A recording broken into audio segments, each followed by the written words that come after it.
जय हिंद। राम एकेडमी के online classes में मैं आप सबका स्वागत करता हूं। आशा करता हूं आप लोग अच्छे होंगे और अच्छे से पढ़ाई लिखाई कर रहे होंगे, घर में समय का यूटिलाइज़ कर रहे होंगे। हमने लास्ट दो वीडियोस में, पॉलिटी के लास्ट दो वीडियोस में कवर किया हुआ था मूल अधिकार, फंडामेंटल राइट्स। ठीक है, और आज की इस क्लास में एक बहुत ही इंपॉर्टेंट टॉपिक कवर करने वाले जो है राज्य के नीति निर्देशक तत्व, DPSP, directive principle of state policy. तो कुछ कुछ चीज़ें आपको मैं यही बता देता हूँ। देखो, जो आपने फंडामेंटल राइट पढ़ा था, जो मूल अधिकार पढ़ा हुआ था, और आज क्या पढ़ रहे हैं, डीपीएसपी। तो ये मूल अधिकार का ही पार्ट है, ठीक है ना। ऐसा मानते हैं, दोनों एक ही था, मूल अधिकार और जो राज्य के नीति निर्देशक तत्व है, दोनों एक ही है। ठीक है, लेकिन इनका भाग अलग है, ठीक है ना। भाग तीन में मूल अधिकार आपने देखा, और भाग चार में क्या है, डीपीएसपी। ठीक है, अब देखो, इन दोनों को अलग करने का जो क्राइटेरिया था वो था न्यायालय में परिवर्तनीयता, कि क्या न्यायालय में इसको हम चैलेंज कर सकते हैं क्या, इसी आधार पे इसको अलग किया गया है। ठीक है, तो जो मूल अधिकार है, जो भाग तीन है, इसको न्यायालय में इन्फोर्सेबल करवा सकते हैं, परिवर्तनीय करवा सकते हैं। लेकिन जो डीपीएसपी होता है, जो मूल अधिकार होता है, इसको आप न्यायालय में परिवर्तनीय नहीं करवा सकते। ठीक है, क्योंकि देखो, राज्य चलाना बहुत टफ काम होता है।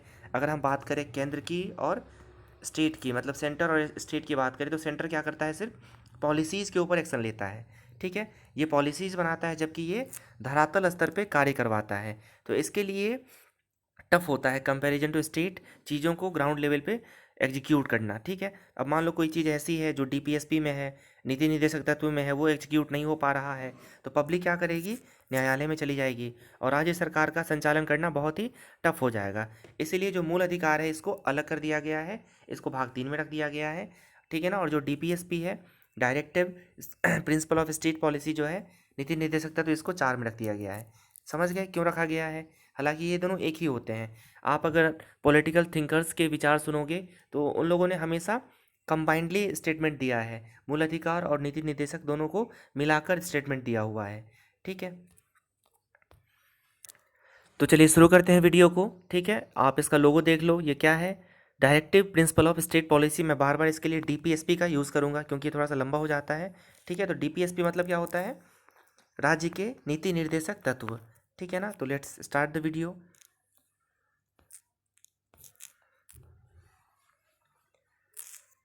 अब कुछ चीज़ें हैं जो फैक्चुअल चीज़ें, उसको देख लो। सबसे पहले, ये कहाँ से कहाँ तक है, तो ये संविधान के भाग चार में है।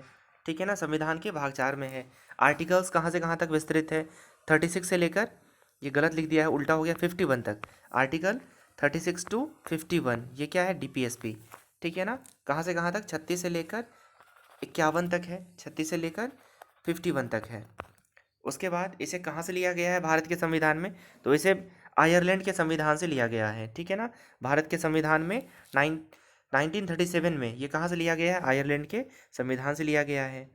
ठीक है, अब देखो, इसका औचित्य क्या होता है, रिलेवेंस क्या है, तो राज्य के नीति निर्देशक तत्व से यह स्पष्ट होता है कि नीतियों और कानून को प्रभावी बनाते समय इन तत्वों को ध्यान में रखा जाना चाहिए। ठीक है, आप इसको और अच्छे से समझ लो। अब देखो क्या होता है, स्टेट ने क्या कर दिया, एक गाइडलाइन दे दिया, एक क्या कर दिया, एक गाइडलाइन दे दिया, किसके लिए, सेंटर के, सॉरी, उल्टा मैंने बोल दिया, जो सेंटर है उन्होंने गाइडलाइन दे दिया किसके लिए, स्टेट के लिए। तो आप मान के चलो, यहाँ पर ये सेंटर रहा और ये है स्टेट्स, ये सभी राज्य हैं। ठीक है ना, तो अब ये तो जाएगा नहीं हर एक राज्य में कानून व्यवस्था बनाने या प्रशासन चलाने या कल्याण करने लोगों का, कौन करेंगे, राज्य सरकार करेंगे। तो राज्य सरकार के लिए इन्होंने क्या कर दिया, एक गाइडलाइन दे दिया कि जब भी आप कानून बनाते हो, तो इन सभी चीज़ों को ध्यान में रखते हुए कानून बनाता है, ताकि जो वेलफेयर स्टेट का कॉन्सेप्ट है उसको अटेन किया जा सके। ठीक है, फिर से आप समझो, जो केंद्र है, इन्होंने डीपीएसपी के रूप में एक डोजियर दे दिया है। ठीक है ना, एक रूलिंग्स दे दी है, गाइडलाइन दे दी है कि जब भी केंद्र का जो विधानमंडल होता है वो कानून बनाएगा, तो वो क्या करेगा, डीपीएसपी को ध्यान में रखते हुए कानून बनाएगा। ठीक है, तो यही चीज़ है, यही इसका औचित्य है, रिलेवेंस है। अब एक बार हम फटाफट इसके अनुच्छेदों को देख लेते हैं। ठीक है, तो सबसे पहले आपको पता ही है कि ये कहाँ से कहाँ तक है, ये है 36 से 51 तक, 36 से 51 तक है ये। ठीक है। तो सबसे पहले 36 में क्या है, परिभाषा, डेफिनेशन। डीपीएसपी की परिभाषा कहाँ पर है, 36 में। देखो मैं आपको अभी बता देता हूँ कि हम दो पार्ट में देखेंगे। सबसे पहले आप इसको एक बार प्रिसाइसली देख लो, छोटा मतलब समराइज करके मैं बता देता हूँ, फिर मैं एक एक को एक्सप्लेन कर दूंगा लास्ट में। ठीक है। तो 36 में हो गया डेफिनेशन। 37 में क्या है, इस भाग में अंतर्विष्ट तत्वों का लागू होना, इसको मैं आगे डिटेल से बताऊंगा आपको। नंबर 38 में क्या है, अनुच्छेद 38 में राज्य की लोक कल्याण की अभिवृद्धि, मतलब ये वेलफेयर स्टेट का कॉन्सेप्ट है 38 में। ठीक है। तो वेलफेयर स्टेट के लिए सामाजिक व्यवस्था बनाएगा। उसके बाद 39 में क्या है, राज्य द्वारा अनुसरणीय कुछ नीति तत्व, मतलब राज्य कुछ बेसिक्स प्रिंसिपल्स फॉलो करेगी, 39 में है। ठीक है। 39 का क में क्या है, इसमें सामान्य न्याय और निःशुल्क विधिक सहायता, मतलब सामान्य न्याय और निःशुल्क विधि सहायता। ठीक है। तो सिमिलर सिविल कोड कहते हैं इसको, यूनिफॉर्म सिविल कोड कहते हैं, तो एक ही बात है। आगे देख लो 40 में, देखो हमेशा याद रख लेना, यहाँ से जो छोटी छोटी एग्जाम में, एसआई में या फिर बाकी एग्जाम्स में जो क्वेश्चन आते हैं वो होता है 40 और 45 जो पूछे जाते हैं। 40 में क्या है, 40 में क्या है, ग्राम पंचायत, और 45 में क्या है, आप एक बार देख लो। 45 में क्या है, 45 में है प्राथमिक शिक्षा। ठीक है ना, तो इसको आप ऐसे याद रख लेना। हमेशा याद रखना कि आर्टिकल 40 और 45 इन दोनों से बहुत ज़्यादा क्वेश्चन आते हैं। इसमें है ग्राम पंचायत और 45 में क्या है, प्राथमिक शिक्षा। इन दोनों को एक साथ में याद रखना है, यहीं से क्वेश्चन आते हैं। 41 में क्या है, कुछ दशाओं में काम, शिक्षा और लोक सहायता पाने का अधिकार। 42 में क्या है, काम की न्यायसंगत और मानवोचित दशाएं, मतलब साइकोलॉजिकली बेस पे काम दिया जाए लोगों का, जो जो जो व्यक्ति जिस काम को करने में एबल है उसको वैसे ही वैसे ही रोजगार उपलब्ध करवाया जाए। और साथ ही साथ इसमें प्रसूति सहायता भी है, जो लेबर होता है, जो डिलीवरी होती है, उसके लिए भी जो प्राथमिक चिकित्सा है वो सब उपलब्ध करवाया जाए। जो हॉस्पिटल्स होते हैं, प्राइमरी हॉस्पिटल्स, उसको इम्प्लीमेंट किया जाए उसकी अवेबिलिटी को। 43 में क्या है, कर्मकारों के लिए मजदूरी। 43 का क में क्या है, उद्योग और प्रबंध में कर्मकारों का भाग लेना। उसके बाद 43 का ख क्या है, इसमें बहुत सारी चीज़ें हैं, जैसे कि जो सहकारी समिति होती है, ठीक है, उसके बाद उसकी स्वैच्छिक उसका संगठन, उसका कार्यकरण, लोकतांत्रिक नियंत्रण, ठीक है, और उसके थ्रू जो वेलफेयर स्टेट का कॉन्सेप्ट है वो अटेन करना। उसके बाद 44 में ये है समान सिविल संहिता, इसको बोलते हैं सिमिलर सिविल कोड। ठीक है। 45 में मैंने आपको बता दिया ये क्या है, प्राथमिक शिक्षा। 47 में 46 में क्या है, 46 में मतलब ST SC OBC जो मतलब समाज के पिछड़े वर्ग हैं, इन लोगों के लिए एजुकेशन उपलब्ध करवाना तथा उनके इंटरेस्ट का रक्षा करना, ये है 46 में। 47 में क्या है, 47 में है न्यूट्रिशंस, कि जो लोग कुपोषित हैं उनके हेल्थ के ऊपर काम करना, उनको अच्छे से भोजन उपलब्ध करवाना। 48 में क्या है, 48 देखो माँ का कोड होता है हमेशा, क्या, 8, जो 8 होता है ना ये माँ का कोड होता है। तो इसमें क्या है, पशुपालन और कृषि। ठीक है ना, ऐसे इसको याद रख लेना। और 48 का ए भी है, 48 का जो ए है इसमें क्या है, इन्वायरमेंट इनरिचमेंट, मतलब पर्यावरण का संवर्धन और संरक्षण करना तथा जो वाइल्ड लाइफ है उसको प्रोटेक्ट करना। तो ये कहाँ पर है, 48 के क में है। और जो 49 है, 49 में क्या है, राष्ट्रीय महत्व के स्मारकों, स्थानों और वस्तुओं का संरक्षण करना, जो हमारा हेरिटेज है, जो नेशनल इंटरेस्ट के जो स्मारक वगैरह है उसका संरक्षण करना। ठीक है। तो ये 49 में है, इसको आप ऐसे भी याद रख सकते हो, 9 मतलब निगेटिव, नो, है ना, कई बार अपन ने देखा है इसको। तो क्या आप करते हो, क्या नहीं करते, जहाँ भी जाते नुकसान कर देते हैं। ठीक है। तो इसको ऐसे याद रख लेना कि राष्ट्रीय महत्व की चीज़ों को अपन सहेज कर रखते हैं क्या, नहीं। तो 49 है, तो 49 से बस याद रखवाने के लिए मैं बता रहा हूँ। ठीक है। तो इसको 49 को ऐसे याद रखना। 50 में क्या है, 50 में क्या है, कार्यपालिका न्यायपालिका पृथक्करण। ठीक है ना, तो इसको 50-50 से याद रख लेना, 50-50 कि तुम भी अलग, तुम भी अलग, हम भी अलग। ठीक है ना। तो जो कार्यपालिका है वो सुप्रीम कोर्ट, हाई कोर्ट या बाकी कोर्ट्स के कामकाज में दखलंदाजी नहीं करेगा, और ना ही जो हाई कोर्ट सुप्रीम कोर्ट है ये कार्यपालिका के कामकाजों में दखलंदाजी करेगा। तो दोनों अलग अलग हो गए, 50-50 हो गए। तो 50-50 से अनुच्छेद 50 याद रख लेना। ठीक है। और 51 में क्या है, अंतर्राष्ट्रीय शांति और सुरक्षा की अभिवृद्धि करना। अब हम इन सभी बिंदुओं को काफ़ी डिटेल में देखेंगे, तो चलिए शुरू कर लेते हैं हम। अब हम इन सभी अनुच्छेदों को 36 से लेकर 51 तक, इसको हम बहुत ज़्यादा डिटेल में देखने वाले हैं। ठीक है। जो मुख्य परीक्षा के अभ्यर्थी हैं, जो लोग मुख्य परीक्षा की तैयारी कर रहे हैं, आप सबको चाहिए कि आप इसका नोट्स बना लो। ठीक है। अदरवाइज जो प्रारंभिक एग्ज़ाम्स होते हैं या फिर जो बाकी के एग्ज़ाम्स होते हैं उसके लिए किस अनुच्छेद में कौन सा विषय है, इतना ही काफ़ी है। और खासकर 40 और 45 याद रख लेना बहुत अच्छे से। 40 में ग्राम पंचायत और 45 में प्राथमिक शिक्षा। तो सबसे पहले देखते हैं 36 में क्या है, परिभाषा। अब किसका परिभाषा है, अब देखो ये जो है ना राज्य के नीति निर्देशक तत्व, तो यहाँ पर जो राज्य है इस राज्य का अर्थ कहाँ से लिया जाएगा, भाग 3 से, ठीक है ना, जो संविधान के भाग 3 में आपने पढ़ा होगा, नए राज्यों का निर्माण, स्थापना, उसमें उसका क्षेत्र और सीमा आदि में परिवर्तन।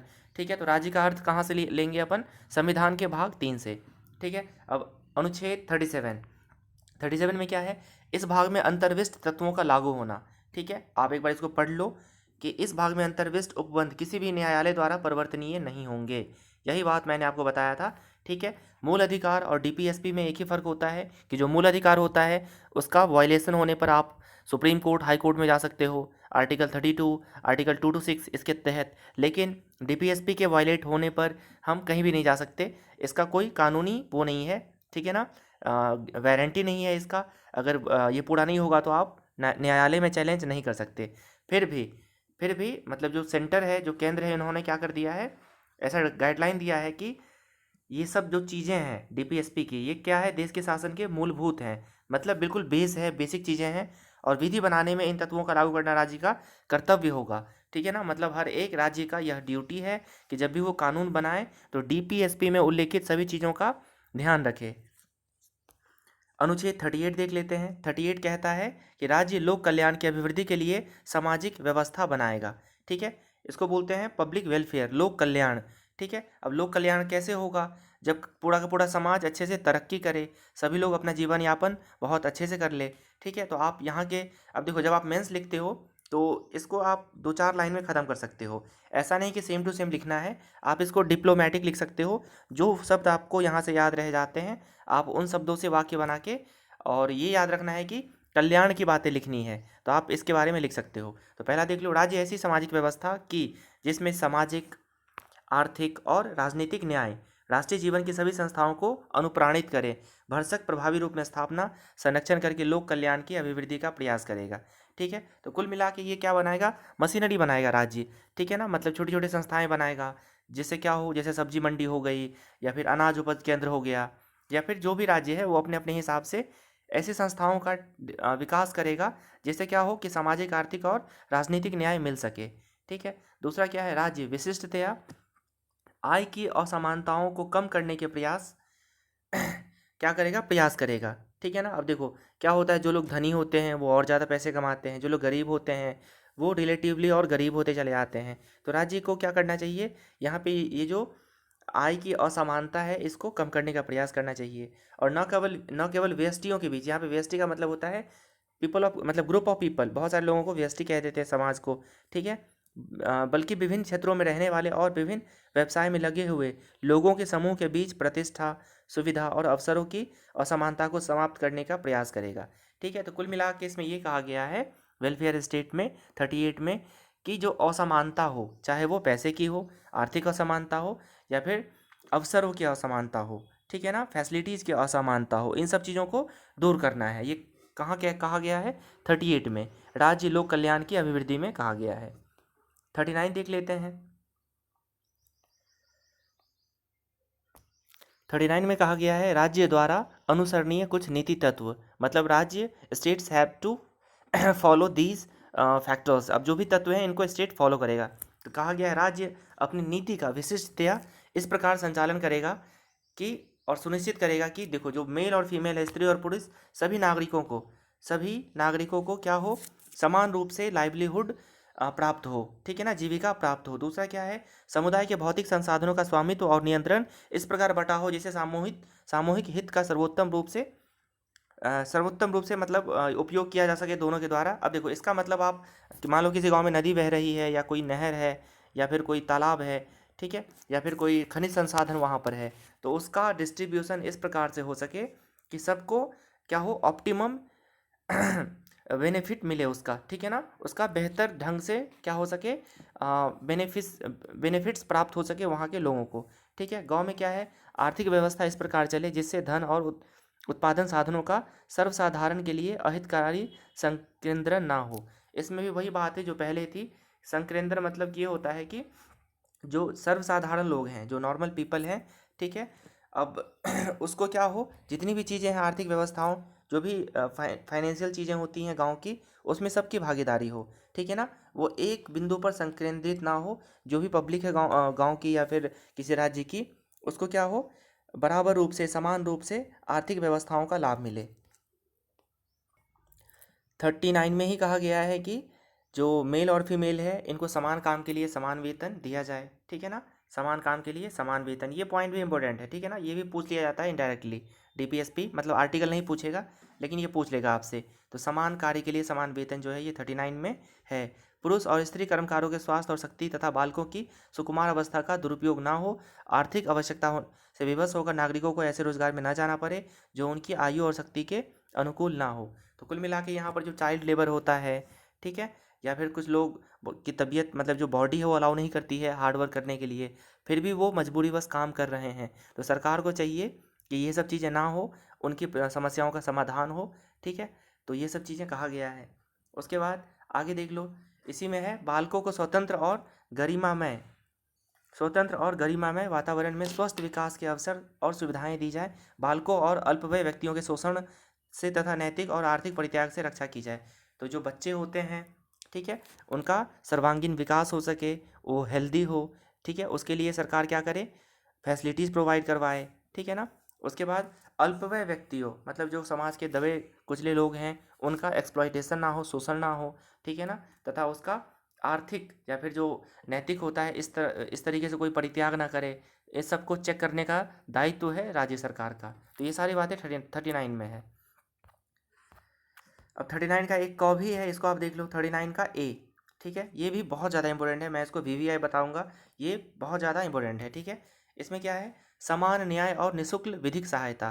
तो जो लोग क्या होते हैं, जो लोग एबल नहीं है, सरकार उसको क्या करेगी, उसको फ्री में लीगल एड उपलब्ध करवाएगी, उसको क्या करेगी, फ्री जो कानूनी सहायता है वो उपलब्ध करवाएगी।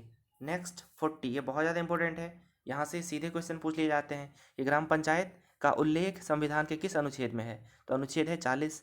और प्राथमिक शिक्षा कहाँ पर है, 45। हमेशा इन दोनों को याद कर लेना, पूरे डीपीएसपी में सबसे इंपॉर्टेंट यही है, यही पूछे जाते हैं, यही दोनों, ठीक है। तो आपको याद रखना है ग्राम पंचायत का गठन कहाँ पर है, 40 में। ग्राम पंचायत क्या होता है, ग्राम पंचायत एक पंचायत होता है जो सभी गाँवों में होता है, और जो छोटे छोटे झगड़े विवाद होते हैं जो गांव के लेवल के होते हैं उसको ये लोग क्या करते हैं, सुलझा देते हैं, ठीक है। तो इसका बहुत इंपॉर्टेंट रोल होता है। आगे देखते हैं 41 में क्या है।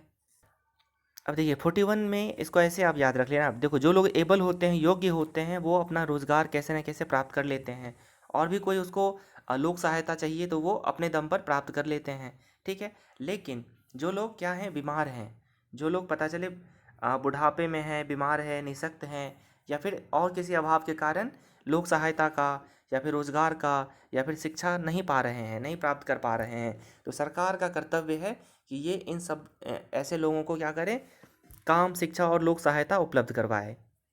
अब 42 में देखते हैं, 42 में क्या, 42 में है काम की न्याय संगत और मानवोचित दशाओं का तथा प्रसूति सहायता का उपबंध। तो दो बातें हैं, पहली बात क्या है, काम की न्याय संगत और मानवोचित दशाएं। इसका ये मतलब होता है कि आप अपने राज्य में या कोई गांव है या फिर कोई जो भी है, मतलब जो भी यूनिट है, आप जिस यूनिट पे देख लो, वहाँ का जो भी ज्योग्राफी है, जो जैसा भी उसका ज्योग्राफी है उसको देखते हुए और लोगों की साइकोलॉजी देखते हुए, ठीक है ना, लोगों की साइकोलॉजी को देखते हुए आप उसको काम उपलब्ध करवाओगे, ठीक है ना। तो मानवोचित दशाओं मतलब जैसा सुटेबल हो अकॉर्डिंग टू द ज्योग्राफी या जो भी वहाँ की सिचुएशन है उस हिसाब से वैसा काम उपलब्ध करवाना, ठीक है ना, वैसा काम उपलब्ध करवाना। उसके अलावा जो प्रसूति सहायता होता है, जब भी किसी महिला को महिला की डिलीवरी होती है, जब भी कोई बच्चा जन्म लेता है, तो ये सरकार का कर्तव्य है कि 5 किलोमीटर या 1 किलोमीटर के अंदर में क्या हो, जो प्राइमरी मेडिकल सेंटर होता है, प्राथमिक जो चिकित्सा केंद्र होता है, वो वहाँ पर बनवाए, ठीक है, ताकि लोगों को प्रसूति सहायता प्रदान किया जा सके। अब देखिए 43 में क्या है, आपको एक लाइन बस याद रखना है, इसमें है कुटीर उद्योग, स्मॉल एंड कॉटेज इंडस्ट्री, ठीक है, इतना कुछ लिखा हुआ है बट डोंट वरी, इसमें आपको बस याद रखना है स्मॉल एंड कॉटेज इंडस्ट्री, ठीक है ना, लघु एवं कुटीर उद्योग। इसका नाम क्या है अनुच्छेद का, कर्मकारों के लिए निर्वाह मजदूरी आदि, ठीक है। तो जैसे जिसकी योग्यता होती है आप उसको उसी लेवल का रोजगार उपलब्ध करवाओ। ताकि वो अपना विकास कर सके।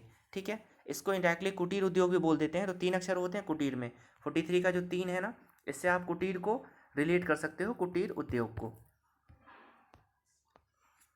अब देखिए 44 में क्या है, 44 में है नागरिकों के लिए एक समान सिविल संहिता। ठीक है, एक समान सिविल संहिता, जो कानून होता है सभी के लिए समान होता है, कानून के नज़रों में सब एक होते हैं। ठीक है ना, ये किसी का फेवर नहीं करता और ना ही किसी का एक्सप्लॉइटेशन करता है, ये सब के लिए समान होता है। और ये चीज़ें इम्प्लीमेंट करवाने का जो ड्यूटी है, ये किसका है, ये राज्य सरकार का है। ठीक है, तो एक बार आप देख लो, इसको पढ़ लो। राज्य सरकार भारत के समस्त राज्य क्षेत्र में नागरिकों के लिए समान सिविल संहिता प्राप्त कराने का प्रयास करेगा। ठीक है, कि इनजस्टिस ना हो उनके ज्यूरिसडिक्शन में, क्षेत्राधिकार में, सबको कानून के नज़र में एक जैसा ट्रीट करवाना है। ठीक है ना, कानून किसी का फेवर ना करे। कोई भी जो संस्था है, चाहे वो ग्राम कचहरी हो या फिर अधीनस्थ न्यायालय हो, ठीक है ना, सब क्या करे, एक जैसा काम करेगा। ठीक है, और सबको एक जैसा ट्रीट करेगा। तो ये भी इंपॉर्टेंट है, इसको याद कैसे रखना है। देखो 44, 4 and 4 both are similar to each other. ठीक है ना, तो इसको याद रख लेना। सिविल एक समान, 4 और 4 क्या होते हैं, एक समान है। 4 और 4 दोनों एक समान है ना 44 में, तो एक समान सिविल संहिता कहाँ पर होगा, 44 में होगा, इसको याद रख लेना। और मैंने आपको याद करवाया था 40 और 45, 40 और 45 ये दोनों ही बहुत ज़्यादा इंपॉर्टेंट है। यहाँ से डायरेक्ट क्वेश्चन आ जाते हैं, चाहे छोटे छोटा एग्जाम हो या फिर कोई सा भी एग्जाम हो। ठीक है, तो बालकों के लिए निःशुल्क और अनिवार्य शिक्षा का उपबंध। ठीक है, तो यहाँ पर फ्री एंड कंपलसरी जो एजुकेशन होता है, ये प्रोविज़न किया गया है 45 में। इसके पहले आपने एक और देखा था अनुच्छेद 21 का ए। ठीक है, तो इसमें भी है, तो इसमें भी ये है। ठीक है, एक नोट मैं आपको बता देता हूँ यहाँ पर।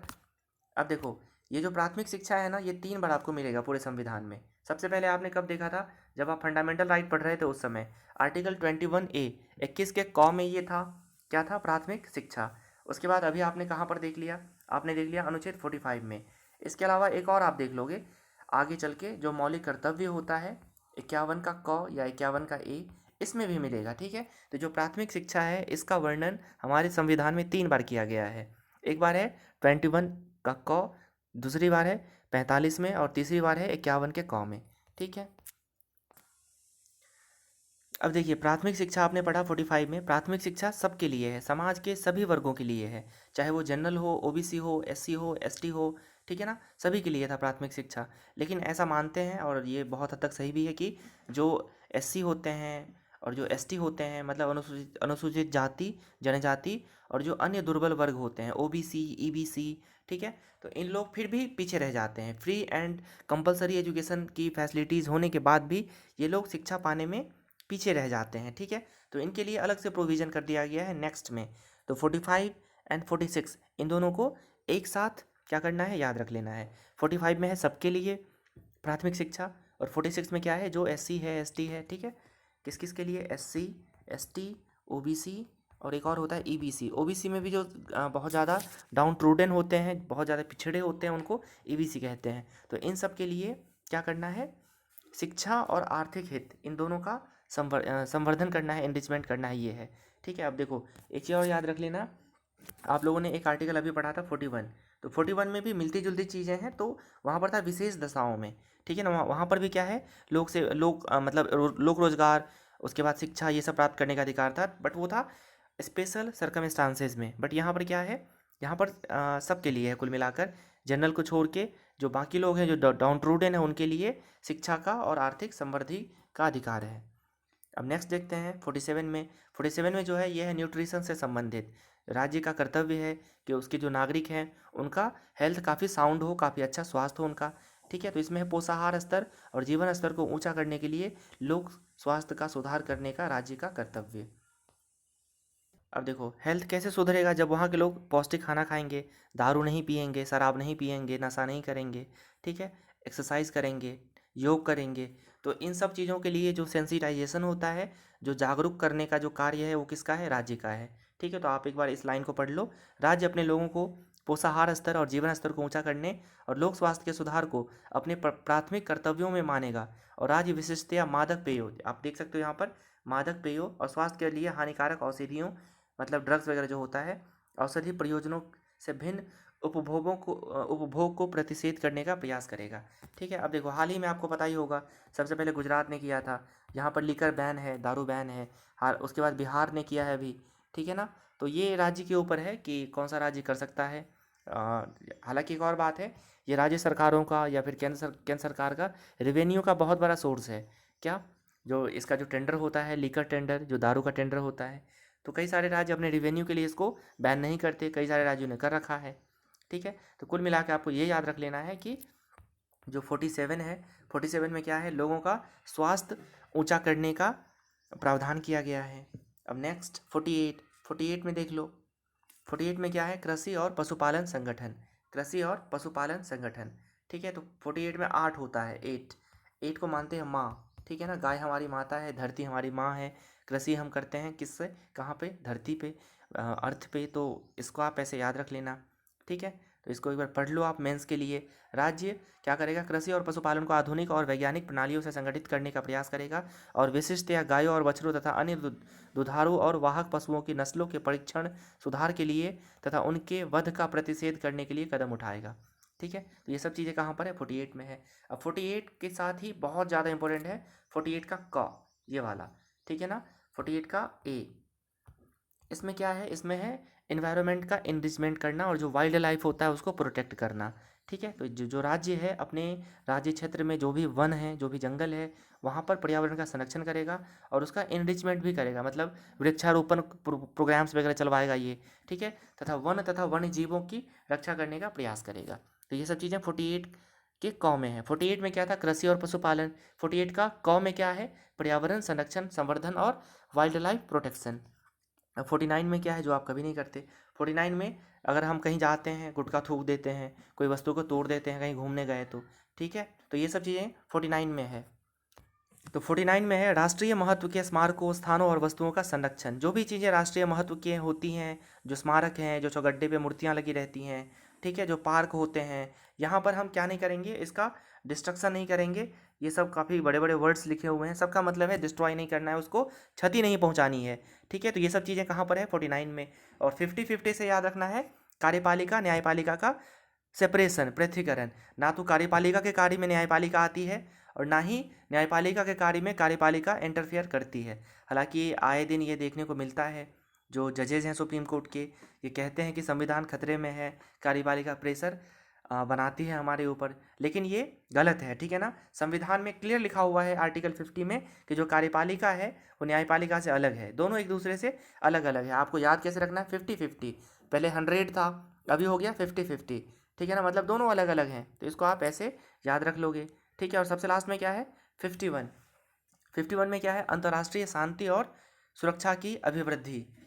ठीक है, तो राज्यों का भी कर्तव्य होता है। बहुत सारे राज्य ऐसे हैं जो कहाँ पर हैं, जिनकी जो बाउंड्री है वो कहाँ से लगती है, पड़ोसी देशों से लगती है।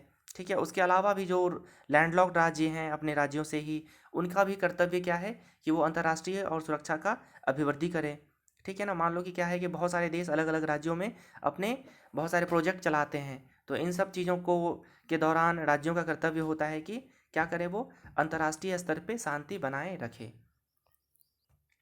सो this is the end of our video. I hope कि आप लोगों को अच्छा लगा होगा और आप लोग इसके नोट्स बनाएं। एटलीस्ट जो संविधान के अनुच्छेद हैं, ठीक है ना, 36 to 51, उसको ज़रूर बना लें। और जो मेंस वाले बच्चे हैं, जो मेंस की प्रैक्टिस करते हैं, वो लोग ओवरऑल पूरे वीडियो का नोट्स बनाएंगे। जय हिंद।